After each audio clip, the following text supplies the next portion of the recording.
Қайырлы күн баршаңызға, каналыма қош келдіңіздер. Бүгін сіздермен осындай өте дәмді, керемет, жұп-жұмсақ болып шығатын булочканың рецептімен бөлісетін боламын.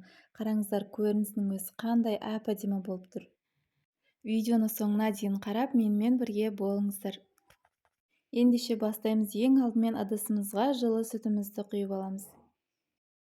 Үстінен алдын ала өлшеп алған қантымызды саламыз. Сұйық май құямыз. Және де бір дана жұмыртқамызды жарып салып аламыз. 1 шай қасық тұз, 1 шай қасық құрғақ ашытқы, яғни дрожь саламыз. Барлығын венчигіміздің көмегімен жақсылап араластырып аламыз.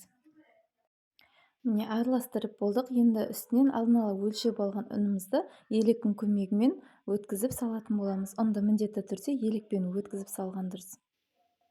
Сонда біздің булочкаларымыз өте үлпілдек, жұп-жұмсақ болып шығады. Ұнды салып болған соң қолымыздың көмегімен жұп-жұмсақ етіп қамыр илеп алатын боламыз. Міне қамырымызды жұмсақ етіп илеп алдық. Енді жаңа мен 1 шай қасық көлемінде сұйық май алып қалған болатынмын. Сол сұйық майымызды үстінен құйып, және бір рет жақсылап илеп аламыз. Біздің қамырымыз осындай жұп-жұмсақ, жып-жылтыр, өте әдемі болып шығады.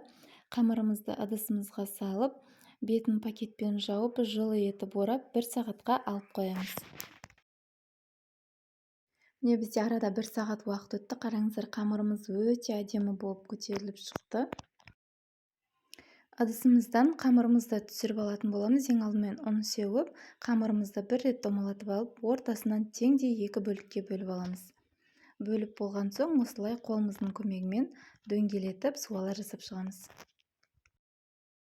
Бір қамырымызды шетке алып қойып, екіншісін осылай барынша 4 бұрышты етіп жаюға тырысыңыздар. Қамырымыздың қалыңдығы дәл осындай болу керек. Енді арасына қант пен какаоны араластырып салып жағып алатын боламыз. Толық мөлшерін әдеттегідей астындағы описание бөліміне жазып қалдырамын.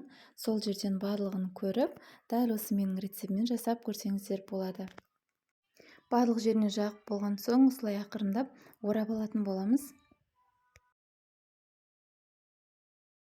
Қамырымызды орап алдық. Соңына келгенде осылай астыңғы жағын біріктіріп, бір-біріне жабыстырып қоямыз. Дайын болған қамырымызды формаға салып, астынан пергамент төсеп, осылай қайшымыздың көмегімен кесіп аламыз. Дәл осы видеодағыдай шығуы үшін қайшымен тура мен сияқты кесіп алсаңыздар болады. Дәл осылай жасасаңыздар, булочкаларыңыз ерекше әдемі көрінетін болады. Көріп отырғандарыңыздай жасалуы өте оп-оңай. Жай ғана қайшымен кесіп алып, екі шетіне қойып отырамыз. Кесіп болғаннан соң булочкаларымызды жарты сағатқа қалдырамыз. Сонда біздің булочкаларымыз екі есе дәл осылай көтерілетін болады. Көтеріліп шыққаннан соң бетіне жұмыртқаның сары уызымен 1 қасық сүт құйып, бетіне жағып шығамыз. Осы уақытта пешімізді алдын ала 180 градусқа қыздырып қоямыз. 180 градуста қызарғанға дейін пісіріп аламыз. Міне достар, осымен біздің булочкамыз дайын. Қараңыздар, қандай қып-қызыл жып-жылтыр әдемі болып пісіп шықты. Өте жұп-жұмсақ, қараңыздар, міне өте әдемі болып пісіп шыққан. Дәл осы рецептпен міндетті түрде жасап көруге кеңес беремін. Булочкаларыңыз сондай жұмсақ, қып-қызыл, өте әдемі болып шығады. Ең бастысы, бір жасағаннан-ақ дәл осылай жасай аласыздар. Рецепті жоғалтып алмас үшін сақтап алыңыздар. Достар, видео рецепт сіздерге пайдалы болған болса, видеоға лайк басып, пікір қалдырып, қолдап қойыңыздар, және де менің YouTube арнама жазылып қойыңыздар. Видеоны соңына дейін қарағандарыңыз үшін көп-көп рахмет.